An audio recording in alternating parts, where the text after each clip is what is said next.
गोपियों ने कहा कन्हैया मैंने तुम्हें इतना प्रेम किया और तुम मुझे छोड़ करके जा रहे हो, मुझे बताया भी नहीं। कन्हैया ने मन में ये विचार किया कि ये गोपियां मुझे जाने नहीं देंगी, अगर मैं इनसे कठोर नहीं बोलूँगा, कठोर शब्दों का प्रयोग नहीं करूँगा तो ये मुझे जाने नहीं देंगी। माँ को तो मैंने जैसे तैसे समझा लिया है, मना लिया है, लेकिन मैं इन गोपियों से क्या कहूँ। गोपियों से कहा कि देखो अब 12 वर्ष के हो गए हैं तो क्या कहीं आएंगे जाएंगे नहीं। अरे भाई रिश्तेदारी की भी तो समझ होनी चाहिए, आना जाना लगा रहेगा तो रिश्तेदारी की समझ आएगी, रिश्तेदारी में मजबूती आएगी और हम घर में ही रहेंगे, कब तक बने रहेंगे। माना कि ठीक है आपने प्रेम किया है, आपके प्रेम का आदर है, स्नेह है, मैं आदर करता हूँ, लेकिन मुझे जाने की अनुमति तो दीजिए। जैसे ये कहा तब तक एक गोपी ने हाथ पकड़ के रस्से नीचे खींच लिया, नीचे खींच लिया, नीचे आओ मैं अभी बताती। 12 वर्ष के हो गए, 13 वर्ष के, रिश्तेदारी की याद आ रही। जैसे ही हाथ पकड़ के नीचे खींचा कन्हैया को बहुत बुरा लगा, कन्हैया ने हाथ झटक दिया। क्या करते हो?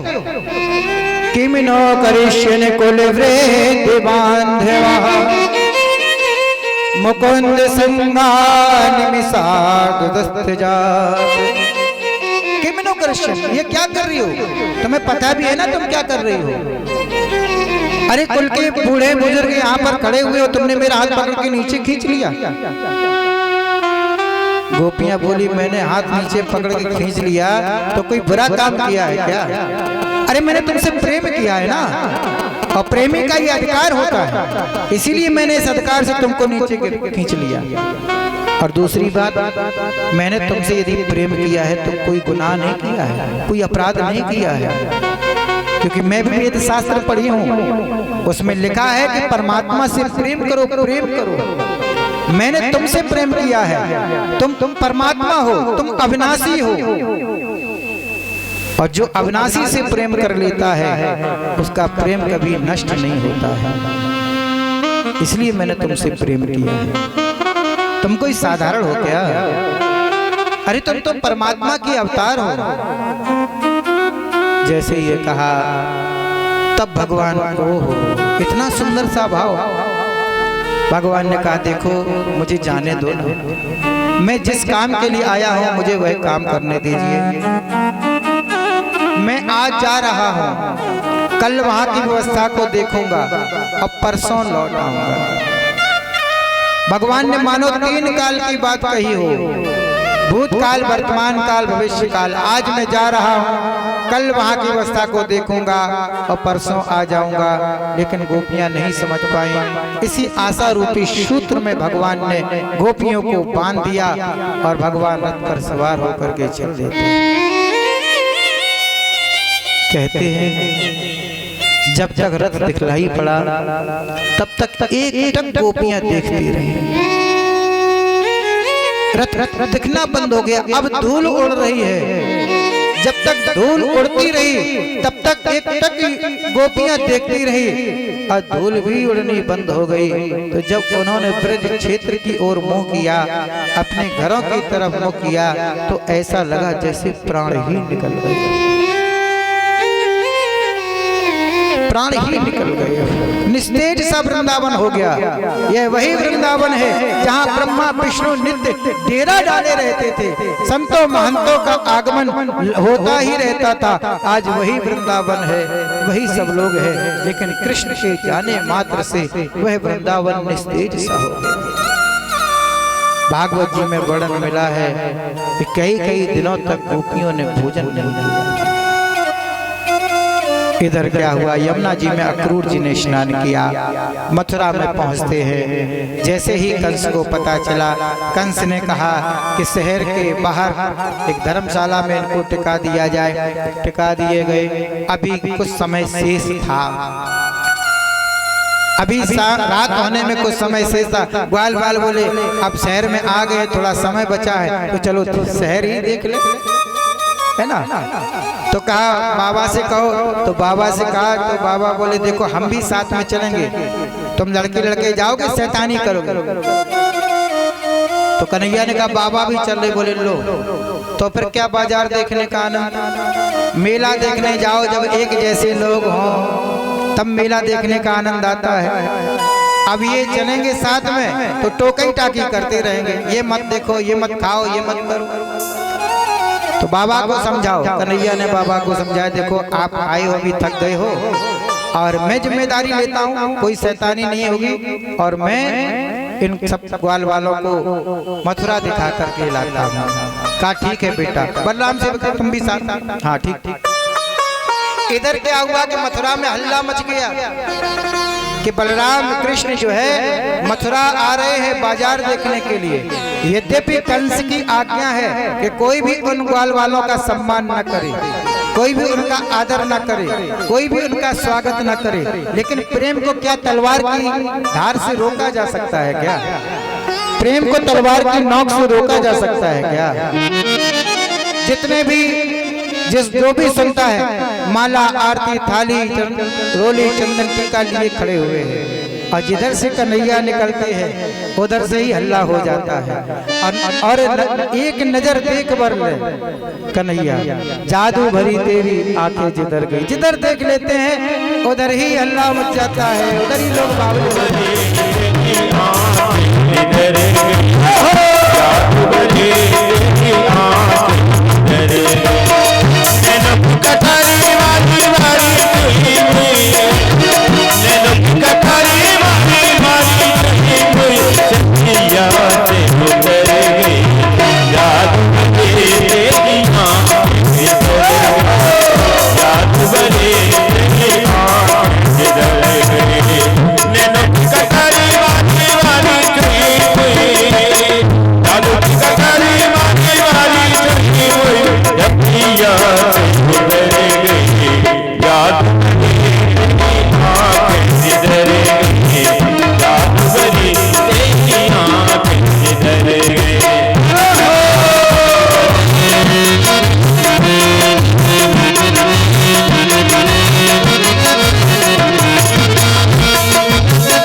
यद्यपि कंस की आज्ञा है, राजा आज्ञा है, कोई स्वागत ना करे, लेकिन जिधर से भगवान निकलते हैं स्वागत में लोग खड़े हो जाते हैं। शहर देखा, देख करके वापस आ गए। इधर ग्वाल वाले बोले कि देखो पहले अगर बताते तो बढ़िया से कपड़े सिलवा लेते, तैयारी करते, मामा के यहाँ जा रहे हैं, है ना। माँ में तो एक बार माँ लगता है, लेकिन मामा में 2 बार माँ लगता है। कितना बड़ा पद है मामा। माँ माँ, अब माँ को तो एक बार ही माँ कहोगे, लेकिन मामा को 2 बार माँ कहा जाए, कितना बड़ा पद। खैर प्रातः काल हुआ, धनुष देखने की तैयारी में निकल पड़े ग्वाल वाल। कहा कन्हैया क्या बताएं, सब कुछ अच्छा है लेकिन वस्त्र अच्छे नहीं है। तब तक एक धोबी मामा दिखाई पड़े, राजसी वस्त्रों को लिए हुए जा रहे थे। बड़ी सुंदर राजाओं के वस्त्र चमकीले, मणि माणिक मुक्ता लगे हुए हैं।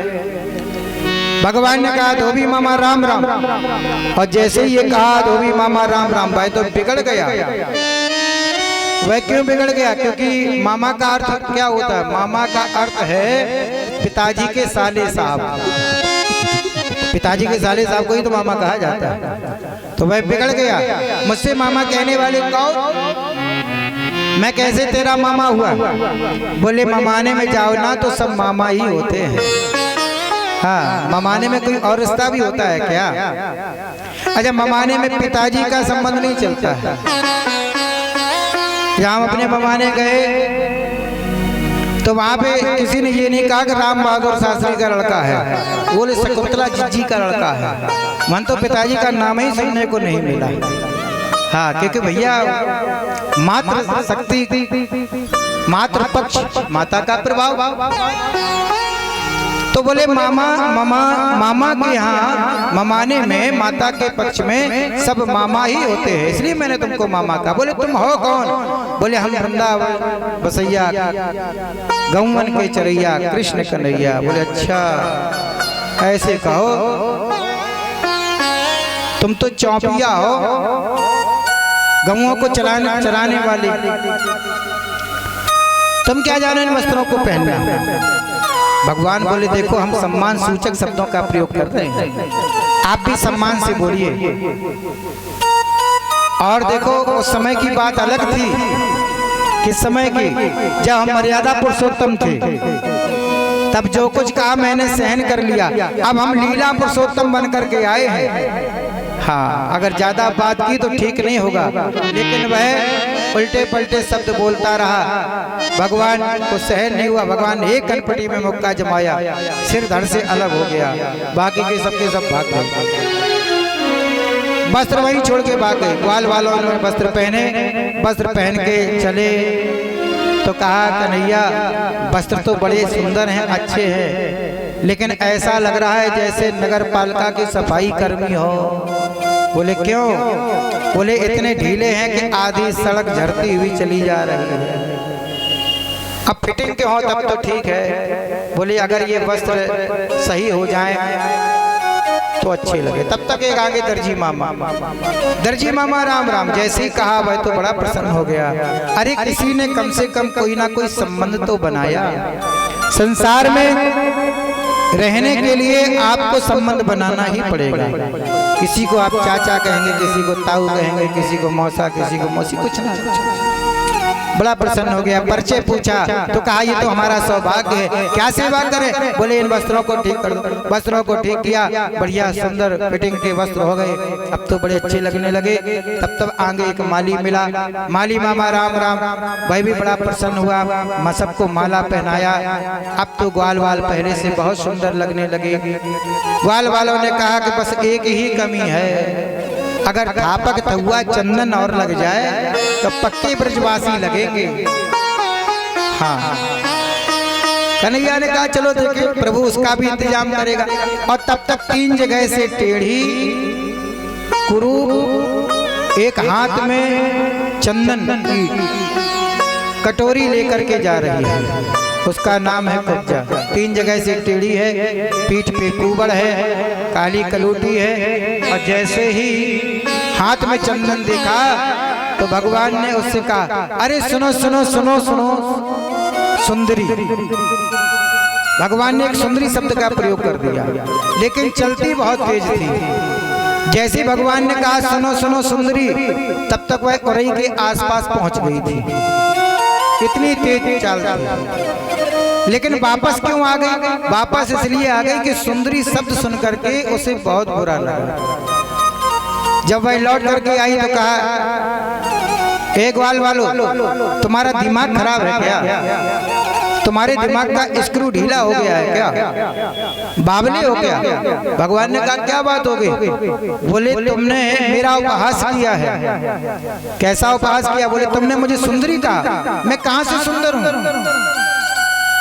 मैं 3 जगह से टेढ़ी हूँ, पीछे कुबड़ है, काली कलूटी हूँ, और तुम कहते हो कि सुंदरी। कन्हैया ने मुस्कुराते हुए कहा आप क्रोध न करें, मैंने आपका उपहास नहीं किया है, आप वास्तव में बहुत सुंदर हैं। कैसे सुंदर है? कहा कि मैंने आपके तन को देख करके सुंदर नहीं कहा है, मैंने आपके मन को देख करके सुंदर कहा है।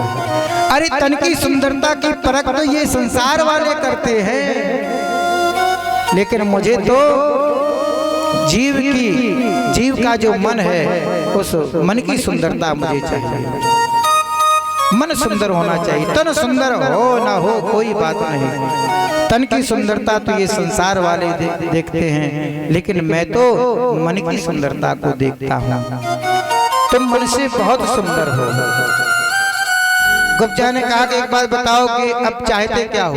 बोली ये चंदन, मलयागिरी चंदन है, कंस को बहुत प्रिय है। मैं कंस के दरबार में जा रही थी, लेकिन कोई बात नहीं, तुमको भी प्राप्त होगा। सबको चंदन लगाया, और जैसे ही चंदन लगाया भगवान सुंदर दिखने लगे, ग्वाल वाल सुंदर दिखने लगे।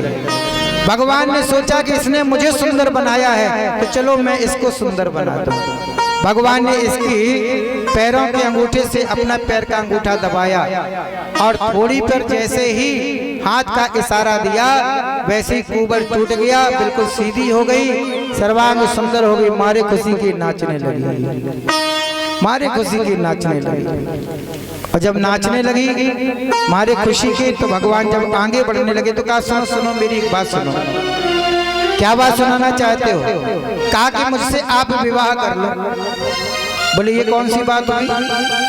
बोले आपने मुझे सुंदर बनाया है, जब मैं काली कलूटी थी तो मुझसे कोई भी विवाह करने के लिए तैयार नहीं था। अब मैं सुंदर बन गई हूँ ना, अब तो मेरे लिए लाइन लगेगी, लाइन लगेगी, लाइन लगेगी। दुनिया वाले विवाह करने के लिए उतावले हो जाएंगे, लेकिन मैं इस दुनिया को पहचान चुकी हूँ, इसलिए आपने मुझे सुंदर बनाया है, तो आप मेरे साथ विवाह कर लो। भगवान ने कहा लो, ये कोई बात हुई क्या? डॉक्टर का क्लिनिक किस लिए होता है? रोगी के लिए होता है। डॉक्टर रोगी को ठीक कर दे और रोगी ठीक हो जाए तो कहे तुम मुझसे विवाह कर लो। ये तो कोई बात नहीं हुई, मैंने तुम्हारे ऊपर कृपा कर दी है। लेकिन कुब्जा कहती है जब तक बिका न था कोई पूछता न था, जब तक बिकी नहीं थी, जब तक किसी की कृपा नहीं हुई थी, जब तक आपकी कृपा नहीं हुई, तब तक कोई पूछता नहीं था। जब तक बिका न था कोई पूछता न था, तुमने खरीद करके अनमोल कर दिया, तुमने खरीद करके अनमोल कर दिया। अब आपने कृपा की है ना, अब देखना कितनी लाइन लगेगी, लेकिन हम पहचान चुके हैं दुनिया वालों को। इस तरह से भगवान ने कहा कि मैं कार्य पूर्ण करने के बाद में तुमको दर्शन देने के लिए जरूर आऊंगा। आगे बढ़ जाते हैं प्रभु। भर दे श्याम झोली भर दे ना बहला बातों में, भर दे श्याम झोली भर दे ना बहला बातों में, ना बहला बातों में।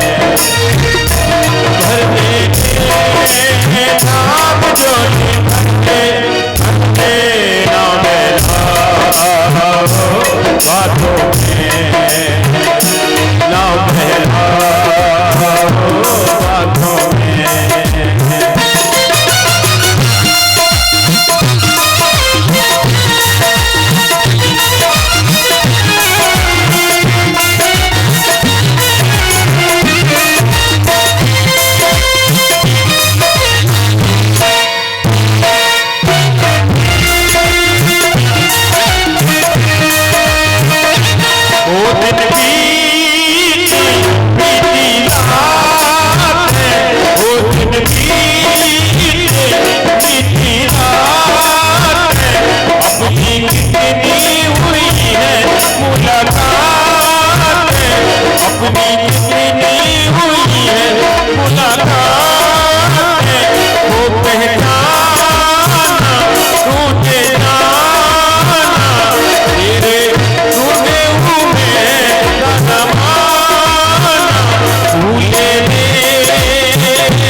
वेदिका पर धनुष रखा हुआ था, बड़ी सुरक्षा थी, लेकिन भगवान सबको मोहित करते हुए जैसे ही धनुष का स्पर्श करते हैं वह धनुष टूट जाता है।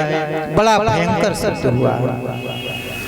कंस को यह पता था कि जो भी धनुष तोड़ेगा वही मारने वाला होगा। बड़ा भयभीत हो गया।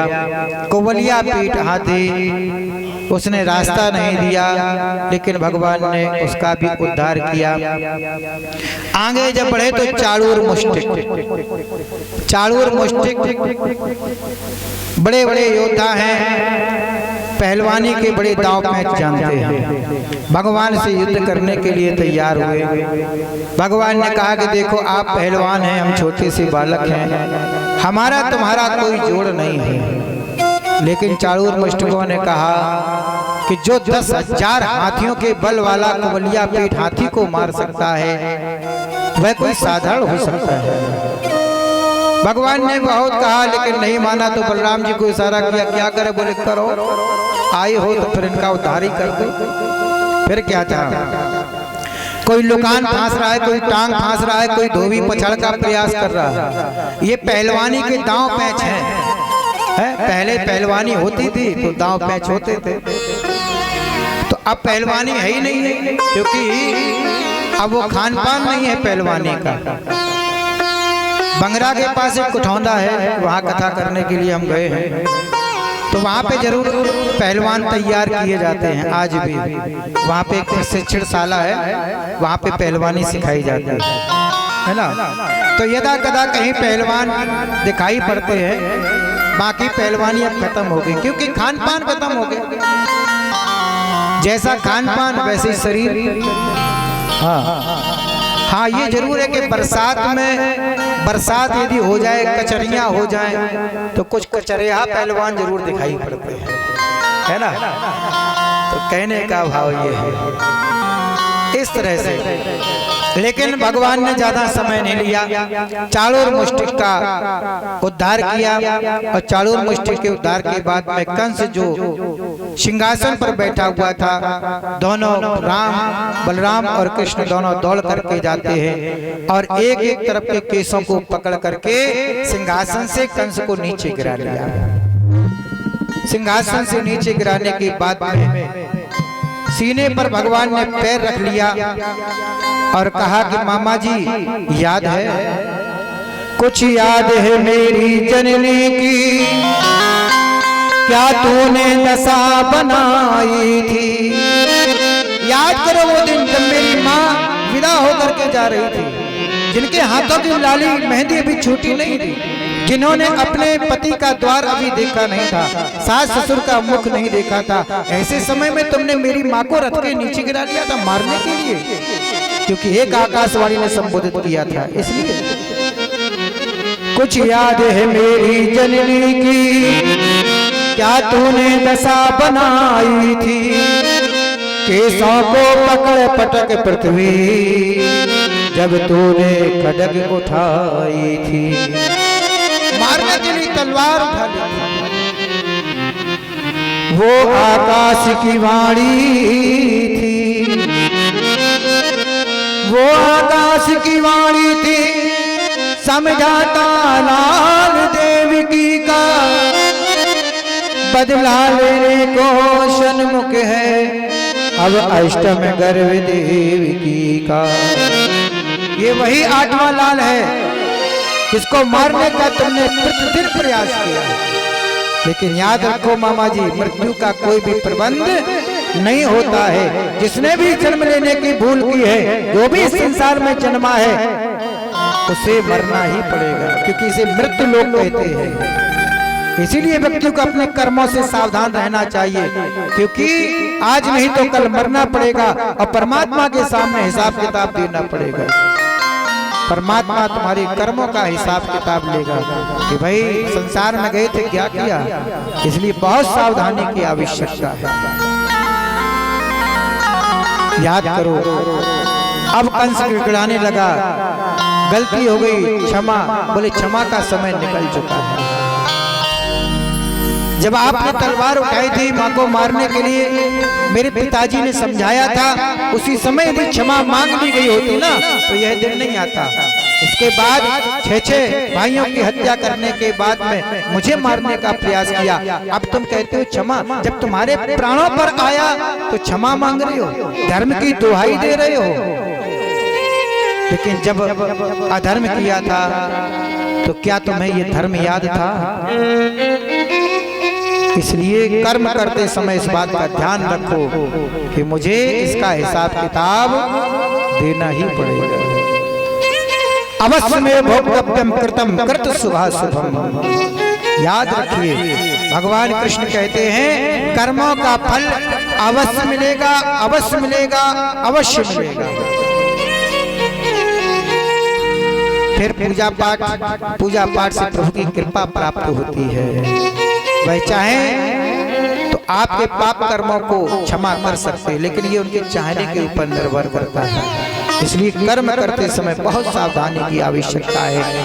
होता क्या है, आज एक मुक्का जो है छाती पर जमाया, जैसे ही मुक्का छाती पर जमाया मुख से खून की धार बह निकली, किरीट कुंडल अलग गिर पड़े, मुकुट अलग गिर पड़ा, प्राण पखेरु विदा हो जाते हैं, चेतनता निकलती है भगवान में लीन हो गई, सारा अभिमान सारा अहंकार विदा हो गया। प्राण राम जब निकसन लागे, पलट गई दो नयन पुतरियां, भीतर से जब बाहर आए छूट गई सब महल कटरियां। 4 जने जुर कांधे धर लो, ले चले डगर डगरियां, कहत कबीर सुनो भाई संतो, संग चली बीसू की लकड़ियां। आदमी का जिस्म क्या है जिस पे सैदा ये जहां, एक मिट्टी की इमारत एक मिट्टी का मकान, खून का गारा बना है ईंट जिसमें हड्डियां, चंद्र श्वासों पर खड़ा है ये ख्याली आशियां, मौत की पुरजोर आंधी जब इससे टकराएगी तो ये इमारत टूट करके खाक में। इसीलिए कहते हैं किस बात का अहंकार, अहंकार विदा हो गया, प्राण पखेरु विदा हो गए, सारा अभिमान जीवन भर मैं करता रहा, आखिर में प्राण पखेरु विदा हो जाते हैं। इसकी 2 पत्नियां हैं, अस्ति और प्राप्ति, जरासंध की बेटियां हैं। अस्ति प्राप्ति आकर के भगवान से लड़ने लगी और कहा कि मैं अपने पिता से कह करके इस बात का बदला लूंगी। जरासंध की पुत्रियां हैं, जरासंध के यहाँ पर चली जाती है। इधर क्या हुआ, राजकाज जो है सुचारू रूप से चलने लगा। उग्रसेन को पुनः गद्दी पर बैठा दिया, क्योंकि भगवान नहीं बैठ सकते हैं, श्राप लगा हुआ है। इसलिए वह राजकाज देखते हैं, लेकिन राजा उग्रसेन को ही बनाया। 12 वर्षों बाद माता देवकी और पिता वसुदेव से जाकर के मिले। नंद बाबा ने बताया कि यही 2 छोरा जिनकी मैं बात कर रहा था, वसुदेव देवकी समझ गए कि यही मेरे बेटे हैं, हृदय से लगा लिया, आंखों से आंसू बहने लगते हैं। 12 वर्षों के बाद में आज देवकी ने अपने बेटे को देखा है। राजकाज की व्यवस्था सुचारू रूप से चलने लगी। आज होता क्या है, बाबा कन्हैया से कहते हैं कि अब तो सब कुछ व्यवस्थित हो गया, चलो मैया याद कर रही होंगी, ग्वाले याद कर रहे होंगे, गोपी याद कर रही होंगी, लेकिन अब चूंकि कन्हैया को जाना नहीं है, इसलिए बाबा से कह भी नहीं पा रहे हैं कि अब हम वृंदावन नहीं जाएंगे। बहाना बनाते रहते हैं, बाबा अब शाम को चलेंगे। ठीक है, सोचा बच्चा ही है, मन लग गया है तो शाम को चलते हैं। शाम का समय हुआ, कन्हैया चलो बाबा, हाँ आज रात में और रुक जाते हैं, कल चलते हैं, सुबह सुबह चलेंगे। ठीक है बेटा, कल चलना। ऐसे करके 2-3 दिन निकाल दिए। बाबा सोचने लगे कि आजकल कर रहा है, जाने का नाम ही नहीं ले रहा है। एक दिन बाबा गए, एक कन्हैया एक बात बताओ, कभी सुबह कभी शाम, कभी सुबह कभी शाम, क्यों नहीं चलते हो? मैया याद कर रही होगी, गोपी याद कर रही होंगी, सब लोग याद कर रहे होंगे, चलो ना। अब यहाँ का तो काम व्यवस्थित हो गया, अब कन्हैया कैसे कहे कि मुझे चलना नहीं है? तो कहा बाबा मुझे आपसे एक बात करनी है। क्या बात करनी है? बाबा विस्मय में पड़ गए कि आखिर कन्हैया कभी इतना गंभीर नहीं था, जब से मथुरा आया है पता नहीं कैसा हो गया है, कैसी बातें करने लगा है। हमें लगता है इस शहर के वैभव को देख करके उसकी बुद्धि खराब हो गई। कहा बेटा क्या कहना चाहते हो?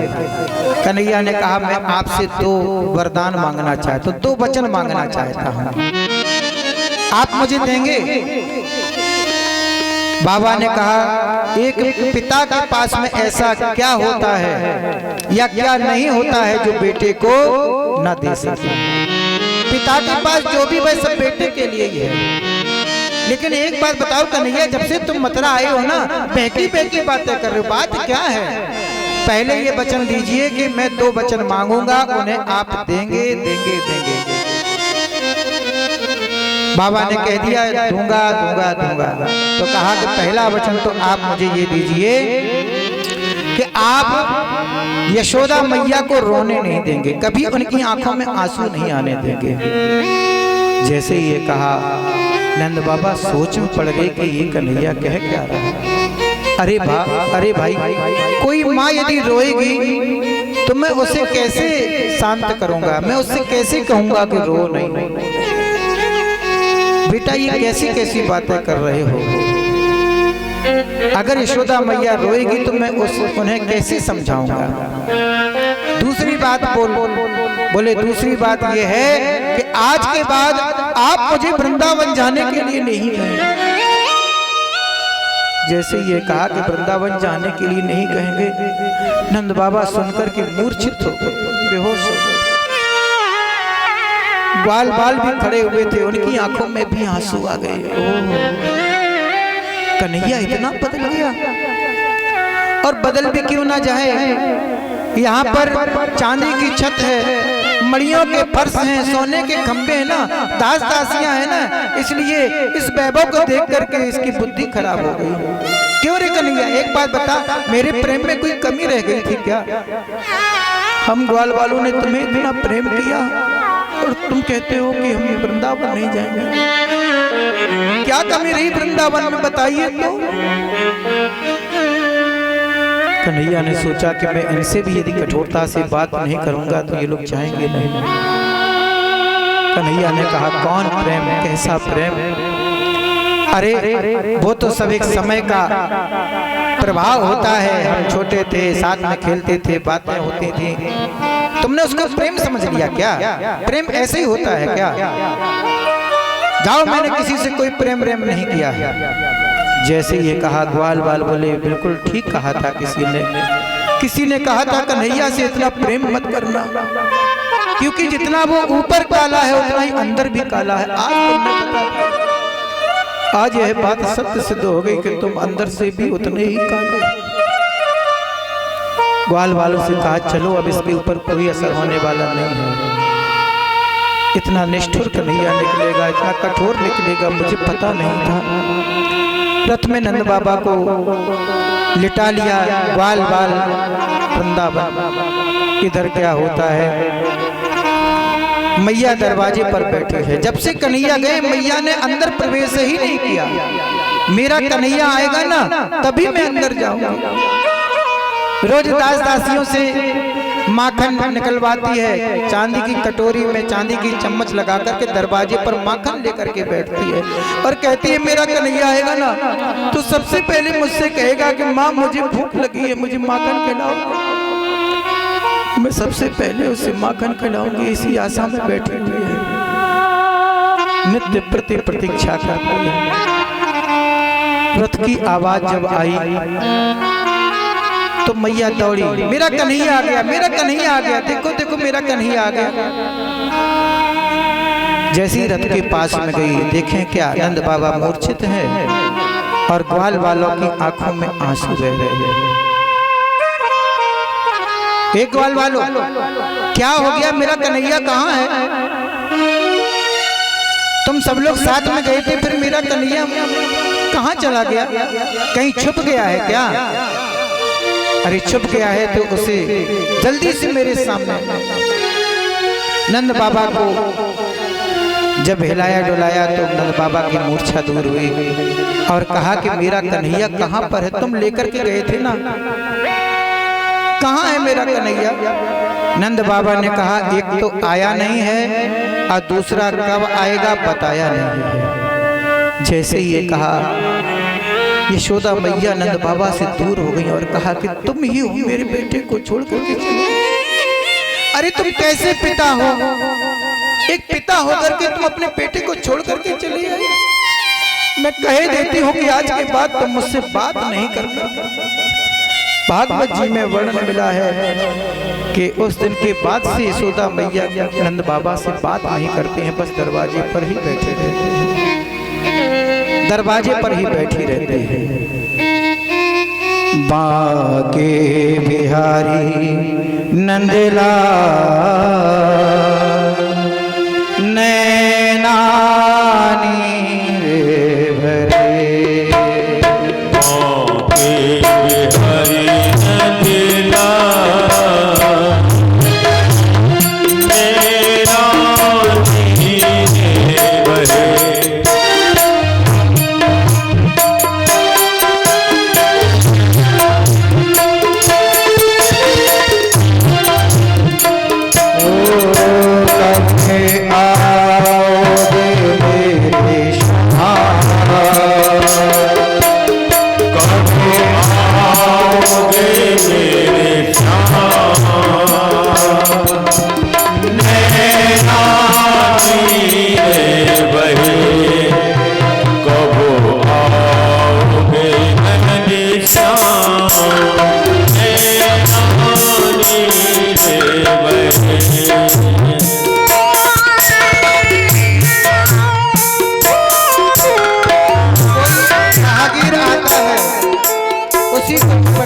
तुम मेरे कन्हैया हो गया।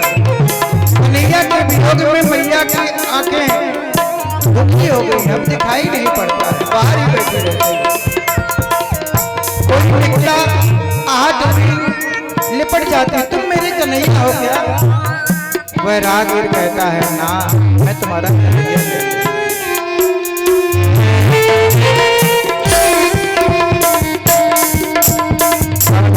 आओगे मेरे साथ, आओगे मेरे साथ, नैना नीरे भरे। कब आओगे मेरे साथ, नैना नीरे भरे।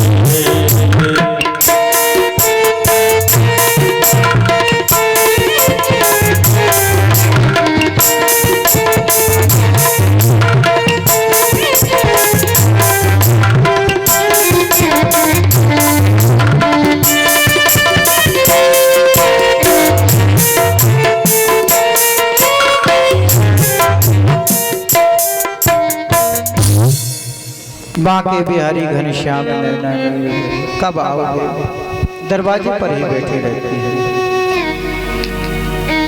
अब आंखों से दिखता नहीं है, कुछ खाती भी नहीं, कुछ पीती भी नहीं है, बैठी हुई। जब मेरा कन्हैया आएगा कोई राहगीर निकलता है ना, आहट होती है, दौड़ के लिपट जाती है, तुम मेरे कन्हैया हो क्या? वह राहगीर कहता है ना मैया, मैं तुम्हारा कन्हैया नहीं, मैं तो राहगीर हूँ। फिर वहीं जाकर के बैठ जाते हैं। इधर क्या है, इधर कन्हैया को भी अच्छा नहीं लग रहा है। कन्हैया भी बड़े दुखी और उदास रहा करते हैं। मैया का प्रेम याद आता है, गोपियों का प्रेम याद आता है, ग्वालों का प्रेम याद आता है। जिस वृंदावन में बचपन बीता उसको मैं कैसे भुला जाऊं। एक दिन देवकी मैया ने सोचा कि चलो कन्हैया के लिए अपने हाथ से भोजन बना करके भोजन खिलाऊं। लेकिन देवकी मैया डरती हैं। इसलिए डरती हैं क्योंकि बचपन से तो कन्हैया रहे नहीं, 12 वर्ष के बाद मिले हैं तो कैसा भोजन पसंद करते हैं, क्या रुचि है, क्या इनका स्वभाव है, यह कुछ अभी पता नहीं है। तो इसलिए डरती हैं। डरते डरते भोजन बनाया। पता नहीं हमारे लाला को अच्छा लगेगा कि नहीं लगेगा। भोजन थाल में परोस लिया। देखें क्या कि लाला कुछ काम कर रहे हैं। आवाज लगाई, लाला लाला हाँ आओ भोजन कर लो। ठीक है मैया मैं अभी आया। और तब तक क्या किया, देवकी मैया ने भोजन का थाल वहीं पर रख दिया, ऊपर से एक थाल ढक दिया और जल का पात्र रख दिया और मैया चली गई। अब जैसे ही काम से फुर्सत हुए भोजन करने के लिए बैठे, यशोदा मैया की याद बढ़ गई। कन्हैया सोचने लगे कि यशोदा मैया होती ना तो उसी समय हाथ पकड़ के कहते ये काम वाम बाद में करना, पहले भोजन करो। लेकिन देवकी मैया ने ऐसा कुछ नहीं कहा और भोजन का थाल रख करके चलेंगी। खैर कोई बात नहीं। किसी ने बहुत प्रेम दिया हो और बाद में जब किसी प्रेम में कमी रह जाए तो वो बातें याद आने लगती है। अब यशोदा मैया के सामने देवकी मैया का प्रेम जो है वह फीका पड़ रहा है। यशोदा मैया होती ना तो उसी समय आती, कहती सुनो ये काम वाम बाद में करना, पहले भोजन करो, चलो मैं बैठ के तुम्हें भोजन कराती हूँ। लेकिन देवकी मैया ने ऐसा नहीं किया। कोई बात नहीं, थाल को खोल करके थाल को देखा, बड़ा सुंदर सा भोजन, और उन्होंने एक ग्रास तोड़ा खाने के लिए। और जैसे ही एक ग्रास तोड़ा खाने के लिए और जैसे ही मुख तक ले गए, वैसे ही उनकी नजर थाली में रखी हुई कटोरी माखन पर पड़ गई। और जैसे ही माखन पर दृष्टि पड़ी, वैसे ही कन्हैया को यशोदा मैया की याद बढ़ गई। वह तोड़ा हुआ कौर, वह तोड़ा हुआ ग्रास खा नहीं सके और उसको थाली में रख दिया। इतनी याद बढ़ गई कि आंखों से आंसू बहने लगे। महल की छत पर जाकर के वृंदावन की तरफ मुंह कर करके रोने लगे। देवकी मैया ने देखा कि कन्हैया ने भोजन किया कि नहीं किया। जैसे ही वह आई, देखें क्या थाल खुला पड़ा हुआ है, एक कौर टूटा पड़ा हुआ है। मैया घबरा गई, हमें लगता है भोजन अच्छा नहीं बना, लेकिन मेरा कन्हैया चला गई। तब तक उद्धव जी निकले। उद्धव जी से कहा देखो मैंने प्यार से भोजन बनाया, हमें लगता है कि कोई त्रुटि रह गई, स्वादिष्ट नहीं बना। कन्हैया भोजन को छोड़ के चला गया। उद्धव जी ढूंढने के लिए चले। देखें क्या वृंदावन की ओर मुंह करके सिसक सिसक के रो रहे। उद्धव जी ने कहा कि ये तुम्हारा क्या बचपना है, तुम्हें पता है ना एक बेटा जब माँ की ताली छोड़ करके उठता है ना तो उस माँ को कितना दुख होता है। आज देवकी मैया को कितना दुख हुआ, तुम उनकी थाली छोड़ करके क्यों उठाए, क्यों छोड़ दिया, क्यों भोजन नहीं किया। मैया तब से रो रही है, दुखी हो रही है, तुम्हें इसका अंदाजा है।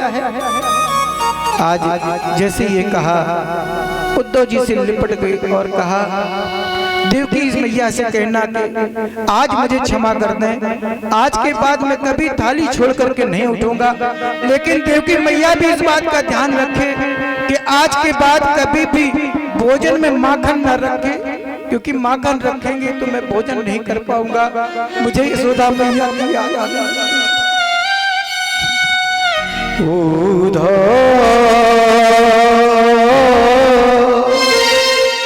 मोहि ब्रज विशरत नाही, मोहे ब्रज बिसरत नाहि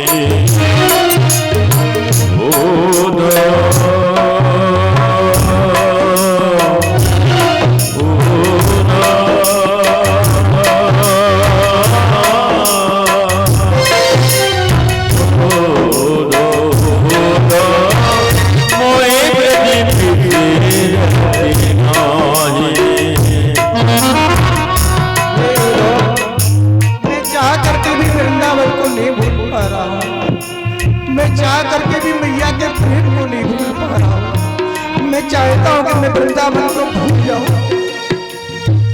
हंस सदा की सुंदर करेरा, हंस सुता की सुंदर करेरा, हंस सदा की सुंदर करेरा,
मैं चाह करके भी वृंदावन को नहीं भूल पा रहा हूँ। मैं चाह करके भी गोपियों के प्रेम को नहीं भूल पा रहा हूँ। मैं चाह करके भी मैया के प्रेम को नहीं भूल पा रहा। उद्धव मैया से कह देना कि आज के लिए मुझे क्षमा कर दे, आगे से मैं थाल छोड़ करके नहीं उठूंगा। लेकिन मैया भी इस बात का ध्यान रखे कि आज के बाद भोजन में माखन ना रखे, क्योंकि यशोदा मैया की याद बढ़ जाती है और भोजन कर नहीं पाता। उद्धव जी कहने लगे तुम तो परब्रह्म परमात्मा हो, अब परमात्मा ही रोएगा तो भक्तों का क्या होगा? तुम रोना बंद करो। भगवान ने कहा कि मैं नहीं रोता हूँ, ये तो गोपियों का प्रेम है, माता का प्रेम, वृंदावन का प्रेम मुझे रुला देता है, क्योंकि मेरा नियम है यो यथा माम प्रपद्यन्ते तांस्ते भजाम्यहम्। जो भक्त मेरी याद करके रोते हैं तो मैं भी उनकी याद करके रोता हूँ। उद्धव जी बोले इसका मतलब यह है कि गोपियां अगर आपकी याद करके रोना बंद कर दें तो आप भी उनकी याद करके रोना बंद कर दोगे? बोले हाँ, क्योंकि गोपियां मेरी याद में रोती हैं, मैया मेरी याद में रोती हैं, वृंदावन वासी मेरी याद में रोते हैं, तो मैं भी उनकी याद में रोता हूँ। उद्धव जी बोले तो फिर मुझे भेज दो वृंदावन, जाने जाने में जो भी समय लगेगा, जाने जाने में जो भी समय लगेगा 5 मिनट का उपदेश करेंगे और सब तुमको भूल जाएंगे। जो कृष्णो हम कहते हैं ना, वह सब शिवो हम सोहम कहने लगे। भगवान मुस्कुराए, भगवान ने कहा यही तो हम चाहते ही हैं, इसीलिए तो भगवान ने यह लीला की, क्योंकि उद्धव जी को अपने ज्ञान का बहुत अभिमान है, बहुत अभिमान है। इसलिए उद्धव जी को भगवान प्रेमी बनाना चाहते हैं, क्योंकि ज्ञान रूखा होता है, ज्ञान अभिमान दे सकता है, ज्ञानी व्यक्ति अहंकारी हो सकता है, लेकिन प्रेमी समर्पित होता है, प्रेमी श्रद्धावान होता है। आज होता क्या है, कहा ठीक है जाओ उद्धव और सबको ऐसा उपदेश करो कि वह मुझे भूल जाए। लेकिन कन्हैया ने एक विचार किया कि ये जाएंगे हमारे विरोध में बातें करेंगे तो कहीं ऐसा ना हो कि गोपी ग्वाले इनकी पिटाई ना कर दें। इसलिए अपना पीताम्बर दिया, अपना रथ दिया और कहा जाओ और जाकर के उपदेश करो। अब उद्धव जी चले और जैसे ही मथुरा की सीमा को पूरा करके वृंदावन की भूमि में प्रवेश करते हैं, मथुरा की भूमि में वृंदावन की भूमि में प्रवेश करते हैं, वैसे ही क्या हुआ, इनकी पीताम्बरी कांटों में फंसने लगी। चले मथुरा से कुछ दूर वृंदावन निकट आया, वहीं से प्रेम ने अपना अनोखा रंग दिखलाया। उलझ कर वस्त्र में कांटे लगे उद्धव को समझाने, फाड़ देंगे ज्ञान का पर्दा हम हैं प्रेम दीवाने। पीताम्बरी कांटों में फंसने लगी, मानो कांटों ने संदेश दे दिया हो उद्धव जी को कि भैया वृंदावन प्रेम की भूमि है, संभल के चलना, नहीं तो तुम्हारा ज्ञान रूपी पर्दा हम लोग फाड़ देंगे। जैसे ही वृंदावन की भूमि में प्रवेश किया, अड़ु अड़ु और कड़कड़ में जय श्री कृष्ण जय श्री कृष्ण जय श्री कृष्ण की ध्वनि सुनाई पड़ रही। चलते चले जा रहे हैं, एक चौराहे पे पहुंचे। चौराहे पे देखा क्या कि कुछ ग्वाल वाल आरती का थाल लिए हुए, माला लिए हुए, मिश्री लिए हुए, माखन लिए हुए, चंदन लिए, टीका सब कन्हैया के स्वागत में रोज बैठते हैं कि कन्हैया आएगा ना तो सबसे पहले हम स्वागत करेंगे। और जैसे ही रथ को देखा, ग्वाल वाल खड़े हो गए, अरे सुनो मनसुखा, अरे सुनो श्रीदामा, माला लाओ, आरती लाओ, रोली टीका चंदन लाओ, मेरा कन्हैया आ रहा है। और जैसे ही रथ पास में पहुंचा, देखें क्या कन्हैया नहीं है, वो तो उद्धव जी है। उद्धव जी को देख करके उत्साह धीमा पड़ गया, वापस अपनी जगह पर लौट करके जाने लगे। उद्धव जी ने कहा, एक ग्वाल वालों सुनो सुनो सुनो, क्या बात है? बोले नंद बाबा के यहाँ जाना है, मुझे रास्ता बता दो। उन ग्वाल वालों ने कहा कि भैया अपना रथ वापस ले जाओ। नंद बाबा के यहाँ जाकर के क्या करोगे? नंद बाबा के यहाँ पर जब मेरा कन्हैया था ना, तो बड़े बड़े यमलात्मा महात्मा भी आया करते थे। अब तो भूत प्रेतों ने भी रास्ता छोड़ दिया है। अब तो नंद बाबा के यहाँ भूत प्रेत भी नहीं आते हैं। क्या करोगे जाके? मैया बेसुध पड़ी रहती है, नंद बाबा जो कुछ थोड़ा बहुत काम है करते रहते हैं। अब वहाँ पर कोई उत्साह नहीं है। ग्वाल वालों ने जब ऐसा कहा तो उद्धव जी बोले, नहीं नहीं मुझे जाना है, रास्ता बताओ। तो कहा, ये सीधा रास्ता नंद बाबा के यहाँ का है, चले जाओ। जैसे ही रथ आगे बढ़ाया, देखे क्या आसपास का रास्ता सूखा है, बीच का रास्ता गीला है। उद्धव जी ने पुर बुलाया, एक ग्वाल वालों सुनो सुनो, यहाँ कैसी वर्षा होती है? यहाँ कोई विचित्र वर्षा होती है क्या? आसपास का मार्ग जो है सूखा है, बीच का मार्ग गीला है। तब ग्वाल वालों ने कहा, उद्धव यह जो बीच का मार्ग भींगा हुआ है, यह किसी वर्षा के जल से भींगा हुआ नहीं है। जब इस रास्ते पर चलोगे ना, तब तुम्हें पता चलेगा कि यह मार्ग किसी वर्षा के जल से भींगा हुआ नहीं है। ये बीच का मार्ग हम ग्वाल वालों से जो आंसू बहे हुए हैं उससे भीगा हुआ मार्ग है। तब तुम मेरी पीड़ा को समझ पाओगे। उद्धव, जब से कन्हैया गए हैं ना, अब वृंदावन में कोई भी ऋतु नहीं आती है। अब तो वर्षा ऋतु ने डेरा डाल लिया है। निश दिन बरसत नैन हमारे, निश दिन बरसत नैन हमारे, जाने कब आएगा हमें अपना बनाएगा, जाने कब आएगा हमें अपना बनाएगा। मेरे आंखों मुझे गले लगाएगा, मेरे आंखों मुझे गले लगाएगा। आएगा मेरा सांवरिया, अब आएगा मेरा सांवरिया, अब आएगा मेरा सांवरिया, अब आएगा मेरा सांवरिया। जाने कब आएगा हमें अपना बनाएगा, जाने कब आएगा हमें अपना बनाएगा। मेरे आंसू की कर गले लगाएगा, मेरे आंसू की कर गले लगाएगा।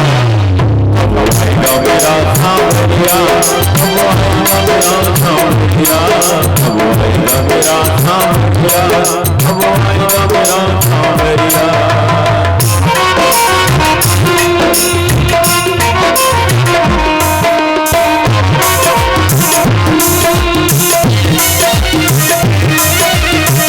हंस गए मेरे रसदाने हार के, थक गए मेरे रसदाने हार के। कब आओगे, कब आओगे, जाने कब आएगा हमें अपना बनाएगा, जाने कब आएगा हमें अपना बनाएगा। मेरे आंसू की तरह गले लगाएगा, मेरे आंसू की तरह गले लगाएगा।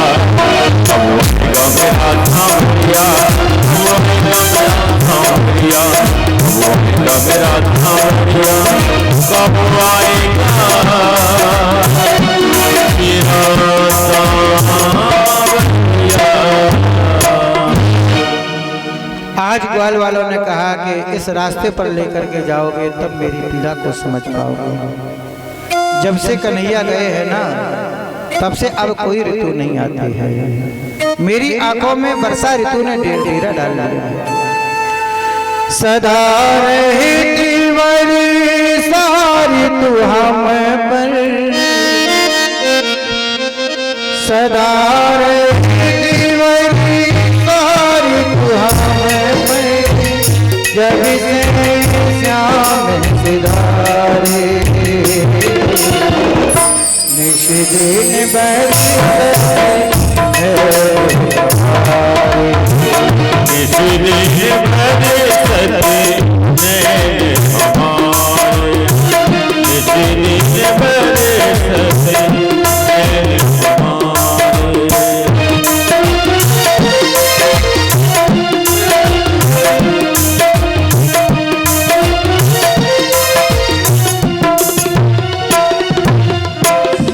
सदा रहते वर्षा ऋतु हम पर, जब से श्याम सिधारे। अब इन आंखों में कोई ऋतु नहीं है। वर्षा ऋतु ने डेरा डाल दिया, निस्दिन बरसती रहती है। जैसे ही उद्धव जी चले, कन्हैया का रथ लेकर के गए थे। आहट हुई मैया को, मैया ने पहचान लिया कि मेरे कन्हैया का रथ आ रहा। अरे गोपियों आओ आओ आओ, देखो ग्वाल वालों मेरा कन्हैया आ गया। मैं कहती थी ना कि मेरा कन्हैया आएगा। इधर रथ को खड़ा किया, उद्धव जी उतरे ही है, तब तक मैया दौड़ लगा करके उद्धव जी के पास में आ गई और लपट गई और कहा मेरा कन्हैया आ गया, मेरा लाला आ गया। मैं कहती थी ना कि जरूर आएगा। जैसे ये कहा उद्धव जी के ज्ञान को झटका लगा। ओ इतना प्रेम। उद्धव जी के बोलने की हिम्मत नहीं पड़ रही है कि मैं बोलूं। बार बार कन्हैया कन्हैया शब्द संबोधित करते हैं। आओ चलो, देखो मैंने तुम्हारे लिए माखन निकाला है। आज तो मैंने अपने हाथों से माखन निकाला है, चांदी की कटोरी में रखा हुआ। आओ मैं तुम्हें खिलाऊं, भूख लगी होगी ना। उद्धव जी चुपचाप खड़े हुए हैं, आंखों से आंसू बहने लगे। रे कन्हैया, जिस मैया ने तुम्हें इतना प्रेम किया तुम उसे रोते हुए छोड़ गए। उद्धव जी ने कहा माँ मैं आपका कन्हैया नहीं हूं। तो फिर तुम कौन हो? रथ तो मेरे कन्हैया का है ना। कहा कि मैं उनका मित्र हूं उद्धव। वाह रे कन्हैया, तुम्हें याद भी आई तो खुद ना आ सके अपना मित्र भेज दिए। उद्धव जी को छोड़ दिया और मैया दरवाजे पर जाकर के बैठे। नंद बाबा ने देखा, नंद बाबा ने उद्धव जी का आगतम स्वागतम किया, आंगन में जाकर के बैठाला, बातचीत करने लगे। बार बार उद्धव जी यही सोच रहे हैं कि मैया कितना प्रेम करती है और तुमने मैया को शोक रूपी समुद्र में डूबने के लिए छोड़ दिया। होता क्या है, रात्रि के समय में विश्राम किया, इधर प्रातः काल होता है। इधर राधा जी जब से कन्हैया गए हैं ना, राधा जी की दो ही स्थितियां रहती हैं, या तो वह सोती रहती हैं, मूर्छित रहती हैं, और जागती हैं तो बेचैन हो जाती है। राधा माधव चिंतन में वर्णन मिलता है कि विरह का ताप राधा जी को इतना तपाता है, इतना ज्वर है विरह का कि मलियागिरी चंदन की सैया बनाई गई, मलियागिरी चंदन घिस घिस के रखा गया, कोमल कोमल पुष्पों की पंखुड़ियां बिछाई जाती है, और जैसे ही राधा जी को लिटाया गया वह सैया क्षण भर में जल करके राख हो गई। इतना विरह का तीव्रतम वेग राधा जी को तपा रहा है। राधा जी जब जागती हैं ना, मूर्छा दूर होती है ना, तो गोपियों से कहती हैं कन्हैया आए क्या, कोई खबर आई क्या? तो गोपियां कहती हैं ना कन्हैया नहीं आए, लेकिन हाँ एक सपना आया। कोई कहती है मुझे ये सपना आया, कोई कहती है मुझे ये सपना आया। एक ने राधा जी से पूछा, राधा जी तुम्हें कोई सपना नहीं आता है क्या? तो राधा जी कहती हैं कि नींद आवे तब तो स्वप्न आवे, गता निद्रा विवरणी। जब से कन्हैया गए हैं ना, वह मेरी नींद को भी साथ में ले गए। नींद आए तब तो स्वप्न आए, जब नींद ही नहीं आती है तो स्वप्न कहां से आएगा? यही स्थिति है, रोती रहती है। याद तेरी आई कान्हा राधा बड़ी रोई, याद तेरी आई कान्हा राधा बड़ी रोई, प्रीत भरी आँख में, प्रीत भरी आँख में, प्रीत भरी आँख में सुनेरी होई, याद तेरी आई राधा बड़ी रोई, याद तेरी आई कान्हा राधा बड़ी रोई। चोली भीग गई, चोली भीग गई, और कहते हैं भैया तुम्हें जाना ही था, प्रेम नहीं। आज के बाद कोई प्रेम करेगा क्या? लोग कहेंगे राधा रानी ने भगवान से प्रेम किया, उनको तो रोना ही पड़ा, तो संसार में तो रोना ही पड़ेगा। जाना था मथुरा नगरी, प्रीत क्यों लगाई, जाना मथुरा नगरी, प्रीत क्यों लगाई, प्रीत लगाए ऐसी रीत क्यों बनाई, प्रीत लगाते तूने रीत क्यों बनाई,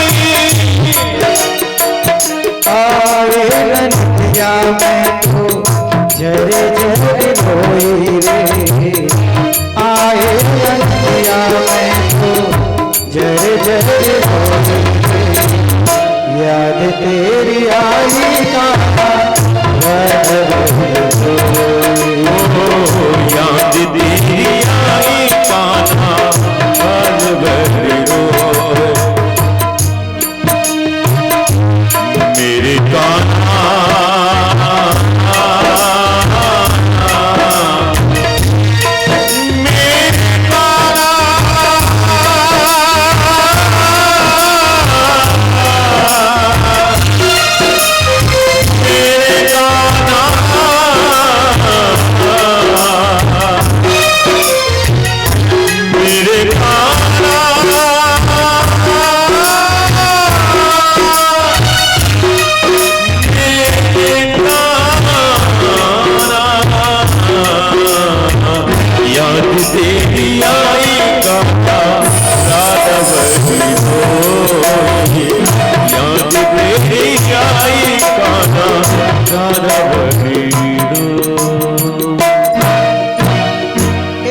राधा जी की यही स्थिति है, उनमनी मूर्छित रहती है या पीछे रहती है। उद्धव जी पहुंचते हैं। उद्धव जी के साथ चर्चा होती है। जो उद्धव जी ये कह रहे थे कि जाने जाने में जो भी समय लगे 5 मिनट का समय लगेगा और मैं गोपियों ग्वालों को समझा दूंगा। जो कृष्ण कृष्ण कहती हैं वह सोहम सोहम कहने लगे। तो वृंदावन में ही रह गए। और जब वृंदावन से आए उद्धव जी तो जय श्री राधे जय श्री कृष्ण, जय श्री राधे जय श्री कृष्ण कहते हुए चले आए। गोपी उद्धव का जो संवाद है बड़ा मार्मिक है, लंबा है। इसको यहीं पर प्रणाम करते हुए आगे बढ़ते हैं। भगवान के पास में जाकर के लड़ने लगे, झगड़ने लगे और कहने लगे, रे कन्हैया, जिस मैया ने तुम्हें इतना प्रेम किया उसे तुम रोते हुए छोड़ आए। अरे एक बार मैया को देख आओ, मर जाएगी ना तो जीवन भर पछताते रहोगे। जैसे ये कहा वैसे भगवान मुस्कुराने लगे और कहा, देखो मैं तुम्हें दिव्य दृष्टि प्रदान करता हूँ, मेरे आसपास देखो। और जैसे ही दिव्य दृष्टि प्रदान की और उद्धव जी ने देखा, देखे क्या कन्हैया के पास में सभी गोपी, सभी ग्वाले, नंद बाबा, यशोदा मैया, पूरा वृंदावन कन्हैया के आसपास ही है। उद्धव जी मुस्कुराने लगे। तो फिर कहा, ये लीला क्यों किए थे? बोले तुम्हें प्रेमी बनाने के लिए है लीला किए हुए थे। वृंदावन में एक मोहल्ला है ज्ञान गुदड़ी, है ना। संतों का भाव है कि उद्धव जी ज्ञान का गद्दा लेकर के आए थे जो वहां पर गुदड़ी हो गया, इसलिए ज्ञान गुदड़ी मोहल्ला है।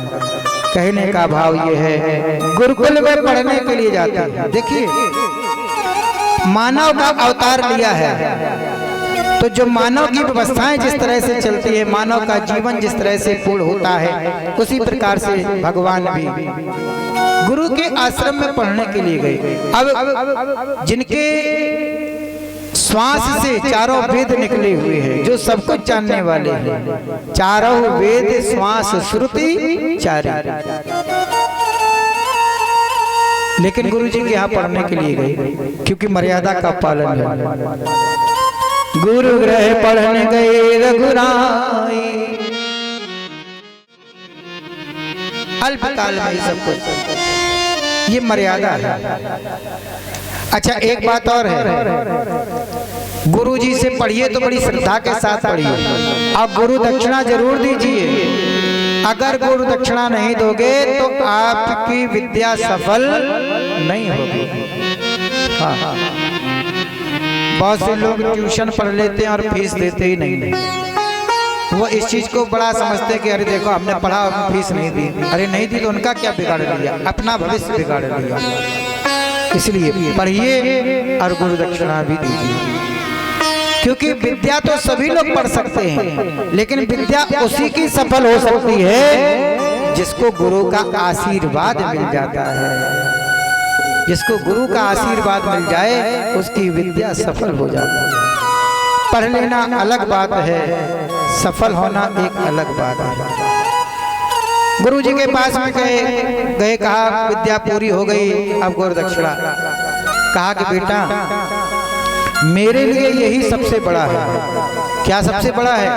कि तुमने पढ़ लिया, ब्रह्म होकर के तुमने पढ़ लिया, यह मेरे लिए बहुत बड़ी बात है। जब यमराज के पास जाएंगे तो यमराज कोई टोका टाकी करेंगे ना तो कह देंगे, सुनो मैं भगवान का गुरु हूँ, हाँ मैंने भगवान को पढ़ाया है। किसी गुरु का पढ़ाया हुआ राष्ट्रपति बन जाए तो फिर उस गुरु की तो बात ही अलग होती है।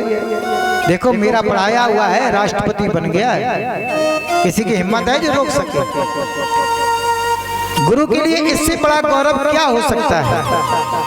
एक शिक्षक के लिए इससे बड़ा गौरव क्या हो सकता है? क्या तुम दक्षिणा दोगे? लेकिन अगर मन से पढ़ लिया, गुरु जी का आशीर्वाद मिल गया और राष्ट्रपति तक पहुंच गए तो तुम तो सुख भोगोगे ही, लेकिन उस शिक्षक को, उस गुरु को कितना आनंद आएगा कि मेरा पढ़ाया हुआ आज राष्ट्रपति के पद पर बैठा हुआ। क्या दक्षिणा मिल सकती, क्या दक्षिणा दे सकते हो? यही बात। इसलिए आज कहा कि गुरुजी बिना दक्षिणा के विद्या सफल नहीं होगी, कुछ तो लेना ही पड़ेगा। बोले मुझे कुछ नहीं चाहिए, अपनी गुरु माता से पूछो जाकर। गुरु माता के पास गए, गुरु माता ने कहा कि गुरुजी ने क्या कहा? बोले गुरुजी कह रहे मुझे कुछ नहीं चाहिए। तो बोले मेरा भी यही उत्तर। बोले ना ना भैया ऐसा मत करो, जो भी समझो गुरु दक्षिणा जरूर ले लो, क्योंकि गुरु दक्षिणा नहीं दूंगा तो मेरी विद्या सफल नहीं होगी। होता क्या है? तो कहा बेटा देना ही चाहते हो तो मेरा मरा हुआ बेटा दे दो। जैसे ये कहा भगवान ने कहा कि जब बेटा मर गया है तो क्यों चाहती हो? तो कहा कि छोड़ो रहने दो अगर तुम नहीं दे सकते हो। दूसरी बात भगवान ने ये भी कहा कि मुझसे मांगा ही क्यों, मुझसे क्यों मांगा? इतने विद्यार्थी पढ़ते हैं, आपने किसी से नहीं मांगा, मुझसे क्यों मांगा? तब जो है गुरु माता ने कहा कि आप सामर्थ्यवान हैं, सामर्थ्यवान व्यक्ति से ही मांगा जा सकता है, सामर्थ्यवान व्यक्ति से ही मांगा जाता है। राष्ट्रपति खुश हो और कहे मांगो, और मांगने वाला कहे कि एक बीड़ी का बंडल देना, तो राष्ट्रपति कहेगा धत्ते रे, बीड़ी का बंडल मांगने के लिए यहाँ आया? अरे बीड़ी का बंडल तो कोई रिक्शे वाला भी दे देगा, राष्ट्रपति के पास में आए हो कुछ मांगो। ऐसे ही आप तो राष्ट्रपतियों के भी राष्ट्रपति हैं, परमपिता हैं, आपकी सामर्थ्य के अनुसार ही मैंने दक्षिणा मांगी है। फिर क्या था? भगवान समुद्र में गए, क्योंकि समुद्र में डूब गया था। समुद्र ने कहा मेरे पास नहीं है, किसके पास में? यमराज के पास में। यमराज के पास गए, कहा गुरु पुत्रम यहाँ नीतम, गुरु का बेटा तुम्हारे पास है? बोले हाँ। लेकर गया, बोले मर गया। बोले मर जाने दो। बोले निज कर्म निबंधनम, अपने कर्मों से बंध करके मर गया। बोले अरे अपने कर्मों से बंध करके मर जाने दो। बोले उसका समय समाप्त हो गया। बोले हो जाने दो, अपने कर्मों से बंध करके वह मरा हुआ है, लेकिन अपनी कृपा से मैं जीवित कर रहा हूं।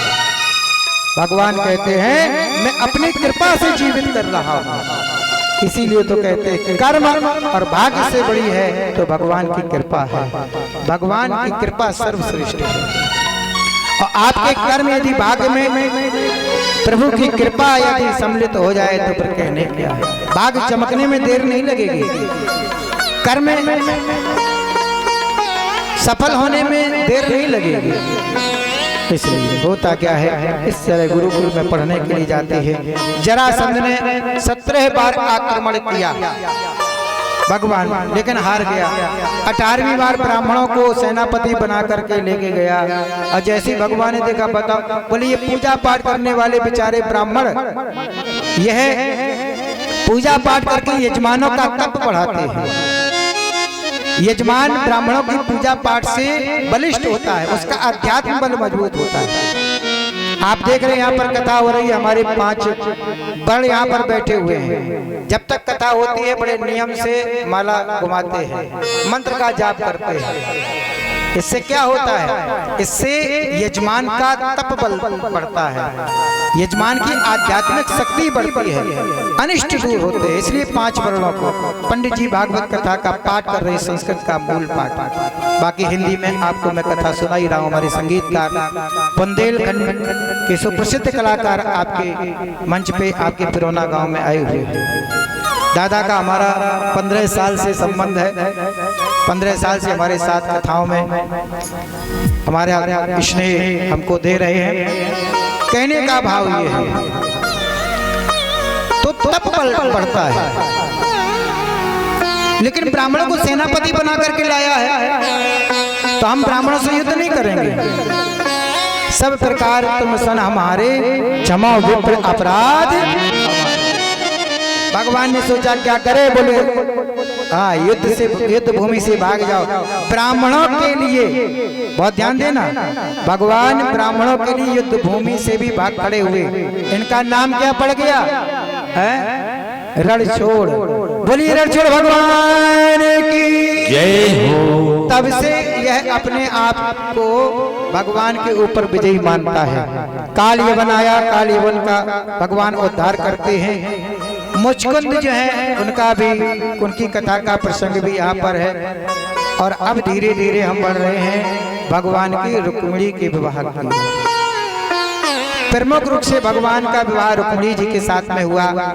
इसके बाद में 7 पटरानियां और हुई और 16,000 100 राजकन्याओं के साथ में भगवान ने विवाह किया।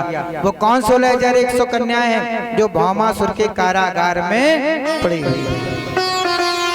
तो आज की कथा के प्रसंग में रुक्मिणी जी की कथा का प्रसंग और झांकी के साथ आपका दिग्दर्शन करेंगे।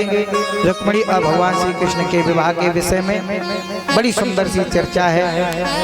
इसके बाद में शेष कथा कल होगी। कल के विषय में आपको बता दूं, कल कथा का विश्राम दिवस है, 7वां दिवस है, विश्राम दिवस है। तो कल छोटे पूरे उपाख्यान होंगे, है ना। जरासंध शिशुपाल का वध भी कल ही कर देंगे, ठीक है। हाँ, श्री राधे। और इसके बाद में अन्य भगवान के विवाहों की चर्चा होगी। और सबसे बड़ी प्रमुख कथा कल कौन सी है? सुदामा जी की कथा। तो अभी से जाके तैयारी करने लगना, ट्रक बुक कर लेना, क्योंकि चावल लाने हैं ना। हाँ। सुदामा जी के यहाँ नहीं थे इसलिए वो थोड़े से ले गए। आप लोग तो बोरा बराबर करके लाइए। और किसी का यदि रह जाएगा तो कोई बात नहीं, आप वृंदावन भेज देना, है ना। श्री राधे।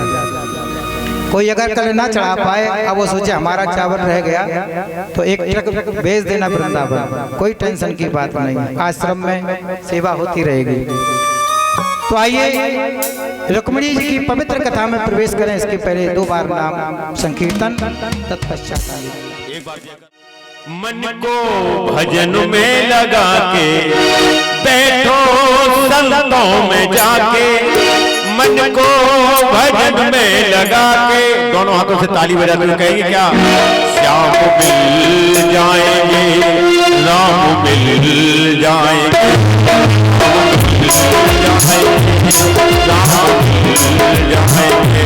बैठो संतों में जाके, मन को भजन में लगा के, बैठो संतों में जाके, मन को भजन में लगा के, राम मिल जाएंगे, मिल जाएंगे, राम मिल जाएंगे।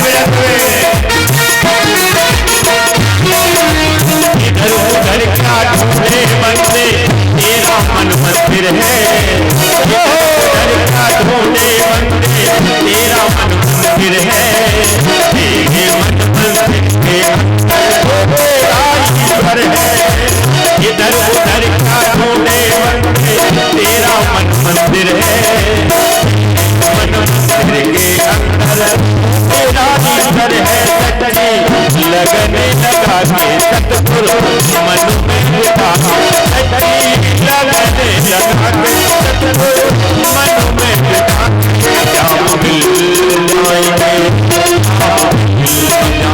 जाएंगे, राम मिल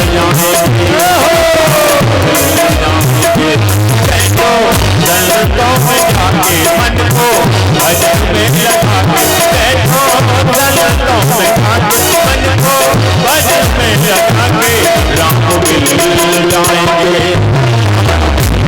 राम मिल जाएंगे, राम मिल जाएंगे, राम मिल जाएंगे।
भगवान कन्हैया बैठे हुए और अपने आप ही अपना हाथ देख रहे हैं, अपने आप ही अपना हाथ देख रहे हैं। देवर्षि नारद जी का आगमन हो गया। देवर्षि नारद जी ने कहा क्या बात है कन्हैया, अपने आप ही अपना हाथ देख रहे हो, क्या देख रहे हो? थोड़ा से शर्माए कन्हैया, बोले क्या बताएं, हाथ में हम ये देख रहे हैं कि विवाह रेखा है कि नहीं, क्योंकि 25 साल की उम्र हो गई है और अभी तक कोई विवाह वाला आया ही नहीं है, संबंध ही नहीं आया है। सबको अपनी लाइफ की बड़ी चिंता रहती है, लाइफ का क्या होगा, लाइफ का क्या होगा, लाइफ का क्या होगा। लेकिन एक बात बताएं, लाइफ चाहे जैसी हो कोई बात नहीं, लेकिन लाइफ में यदि वाइफ ना हो तो बात बनने वाली नहीं है। लाइफ कैसी भी हो कोई बात नहीं, लेकिन लाइफ में वाइफ का होना बहुत जरूरी है। यही बात कन्हैया कह रहे, अब लाइफ तो है लेकिन अब वाइफ नहीं है। देवर्षि नारद जी ने कहा चिंता मत करो, हमारे होते हुए विवाह ना हो ऐसा हो ही नहीं सकता। और देवर्षि नारद जी का स्वयं का विवाह नहीं हुआ है, लेकिन विवाह कराना खूब जानते हैं। बोले बाबा शंकर का देखो विवाह कराया था, है ना, न जाने कितने विवाह कराए, अब कन्हैया के विवाह की जिम्मेदारी ले ली है। और एक बात बता दें, जो विवाह कराने वाला होता है उसको खरी खोटी भी खूब सुनाई जाती है, बीच वाणी जिसे कहते हैं। 5 लोगों को कभी यश नहीं मिलता है। पंच रसोई परोसुआ ब्याह करावन हार, इनको यश कबहू नहीं अपयश बारंबार। पंचायत करने वाले को यश नहीं मिलता, क्योंकि 2 पक्ष में किसी एक पक्ष की बात कहनी है और जिस पक्ष की बात कह दो तो दूसरा पक्ष कहता देखो, उनके वो रिश्तेदार थे इसलिए उन्होंने फैसला उधर ही सुनाया। तो पक्षपात का रवैया तो उनको भी यश नहीं मिलता। पंच रसोई, जो रसोई बनाने वाला है उसको भी यश नहीं मिलता। दांत वाले करे नहीं नहीं वाह क्या बात, कचौड़ी तो बहुत अच्छी बनी है। अब बूढ़े लोग क्या कह रहे, आग लगे कचौड़ी में, हमारी तो मसूरी खुतल गई। परोसुआ, परोसने वाले को भी यश नहीं मिलता। देखो चीन चीन के रसगुल्ला रख रहे हैं। हाँ, ब्याह कराने वाला जो बीच वाली होता उसको भी यश नहीं मिलता। हाँ, बीच वाले पक्के भी बहुत होते हैं, खूब कहते रहो हमें तो जो करना वही करेंगे, कितना भी अच्छा संबंध करा दे, लेकिन लड़का वाले क्या कहेंगे, नंगा के घर की बिटिया कुछ दिए ही नहीं। और बिटिया वाले क्या कहेंगे, नंगा के घर में बिटिया पहुंचा दे, ना कोई संस्कार है, ना कोई सभ्यता है, ना संस्कृति है, बिटिया और लोग। उन लोगों का तो आपस में संबंध जुड़ जाता है, लेकिन बीच वाले की बेचारे की। हाँ। लेकिन देवर्षि नारद जी ने कहा चिंता मत करो, हमारे होते हुए। कहते हैं भीष्म की पुत्री जिसका नाम है रुक्मिणी, बड़े भाई का रुक्म, ऐसे 4 भाई हैं, तो रुक्म है और शिशुपाल का मित्र है, वह शिशुपाल के साथ में विवाह करना चाहता है। लेकिन चूंकि देवर्षि नारद जी का आवागमन रहा तो देवर्षि नारद जी के मुख से भगवान श्री कृष्ण के चरित्रों को श्रवण करके रुक्मिणी के मन में भगवान कृष्ण के प्रति अनन्य प्रेम जागृत हो गया। श्रुत्वा गुणान भुवन सुंदर श्रवणताम ते, भगवान श्री कृष्ण के चरित्रों को श्रवण करके उनमें प्रेम हो गया। और जब प्रेम हो गया तो उन्होंने मन ही मन कन्हैया को अपना पति भी स्वीकार कर लिया। बस केवल एक औपचारिकता शेष रह जाती है समाज में कि भाई विवाह हुआ है, वही स्थिति रुक्मिणी की। क्योंकि देवर्षि नारद जी जब जाते हैं तो कन्हैया की चर्चा करते हैं और कन्हैया की चर्चा जब रुक्मिणी सुनती है तो उनमें प्रेम हो गया। लेकिन इधर क्या है कि रुक्म जो है वह शिशुपाल के साथ में विवाह करना चाहता, क्योंकि मित्र है। अच्छा, विवाह भी कई तरीके से होते हैं। एक राजनीतिक विवाह भी होता है। जो राजनीति में लोग हैं वह राजनीतिक विचारधारा को रख करके संबंध जोड़ते हैं। तो सोचा कि शिशुपाल भी राजा है और मैं भी अभी युवराज हूँ, राजा बनूंगा, तो शिशुपाल के साथ में यदि विवाह हो जाएगा तो मेरी सैन्य शक्ति बढ़ जाएगी, है ना। तो राजनीतिक लाभ के लिए संबंध जोड़े जाते हैं। कुछ लोग व्यापारिक लाभ के लिए संबंध जोड़ते हैं। तो संबंधों का अपना अपना एक तरीका होता है, एक क्राइटेरिया होता है, उसमें वो संबंध करते हैं। अब रुक्मिणी की तो इच्छा है और भीष्म की भी इच्छा है, लेकिन है क्या कि जब बच्चे बड़े हो जाते हैं तो फिर पिता की बात नहीं सुनते हैं। इधर इसने शिशुपाल के साथ में विवाह सुनिश्चित कर दिया। जब सुनिश्चित कर दिया तो रुक्मिणी को बहुत दुख हुआ। इधर शिशुपाल के साथ में जैसे विवाह निश्चित हुआ वैसे ही शिशुपाल अपनी सेना को लेकर के बारात लेकर के पहुंच गया। शिशुपाल को ये बात पता है कि रुक्मिणी के यहाँ पर ऐसी प्रथा है कि जिस दिन विवाह होता है उस दिन वह गौरी पूजन के लिए जाती है। शिशुपाल यह भी डर रहा है कि कहीं ऐसा ना हो कि कन्हैया आ जाए, क्योंकि उसने चर्चाएं तो सुन रखी थी। तो इसलिए महल से लेकर के मंदिर तक चतुरंगड़ी सेना को खड़ा कर दिया। पूरी सुरक्षा के साथ में फौज फाटा लेकर के शिशुपाल वहां पर पहुंचा हुआ है। जनवासा दिया गया। इधर क्या हुआ, रुक्मिणी को बड़ी चिंता हुई। उन्होंने एक पत्र लिखा, कन्हैया को पत्र लिखा और वह ब्राह्मण देवता को दे करके कहा कि यह पत्र मेरा किसी भी प्रकार से कन्हैया तक पहुंचा दो और उनसे स्वीकृति लेकर के आओ कि कहीं ऐसा ना हो मैं उनसे प्रेम करती हूँ, मैं उन्हें पति बनाना चाहती हूँ, लेकिन उनके मन में मेरे प्रति स्नेह प्रेम है कि नहीं है। कहीं ऐसा ना हो मैं ही चाहती हूँ और वो ना चाहते हो। तो इसलिए ये पत्र लेकर के जाओ और इस पत्र पर उनकी स्वीकृति लेकर के आओ। ऐसे उन्होंने पत्र लिखा, ब्राह्मण देवता को दिया। ब्राह्मण देवता लेकर के चले गए। इधर जैसे ही द्वारकापुरी में ब्राह्मण देवता पहुंचे, पत्र दिया। सायंकाल का समय हो गया था। भगवान ने उसमें देखा, रुक्मिणी ने लिखा है कि जिस तरह से सिंह का भाग सियार ना लेने पाए, ठीक उसी प्रकार से मैं तुम्हारी हूँ और मुझे कोई और दूसरा ना ले पाए, इसलिए कृपया करके आप मुझे स्वीकार करें। अगर आप मुझे स्वीकार नहीं करेंगे तो यह रुक्मिणी अपना जीवन छोड़ देगी, लेकिन शिशुपाल के साथ में विवाह नहीं करेगी। ऐसी करुण कथा के साथ में चिट्ठी पत्री को लिखा। भगवान ने पढ़ा। भगवान ने कहा, ब्राह्मण देवता अब समय ज्यादा हो गया है, इसलिए रात्रि में यहीं पर विश्राम करो, प्रातः काल हम साथ में चलेंगे। ब्राह्मण देवता के पैरों को दबाने लगे।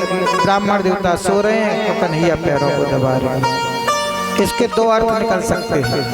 एक तो अर्थ ये कि भगवान ब्राह्मणों के भक्त हैं इसलिए पैर, और दूसरा हाँ ब्याह की खुशी में हाँ संदेशा लेकर के आए हैं इसलिए। प्रातः काल हुआ। दारुक नाम के सारथी को बुला करके रथ तैयार कराया गया। ब्राह्मण देवता को रथ में बैठाला और जैसे ही चलने की तैयारी बलराम जी आ गए। बलराम जी ने कहा, कन्हैया कहाँ जा रहे हैं? सवेरे सवेरे। अब कन्हैया बोले, भैया वो मैं अब भैया से कैसे कह दे, संकोच कर रहे हैं, शर्मा रहे हैं। अरे क्या वो कर रहा, बताते क्यों नहीं? पंडित जी मेरे कन्हैया को कहाँ लेके जा रहे हो? तब तक ब्राह्मण देवता ने कन्हैया की तरफ देखा, बोले बताओ तो बताए दें। कन्हैया ने कहा बताना तो वैसे ही पड़ेगा। ब्राह्मण देवता ने कहा ये होने वाली ससुराल जा रहे हैं।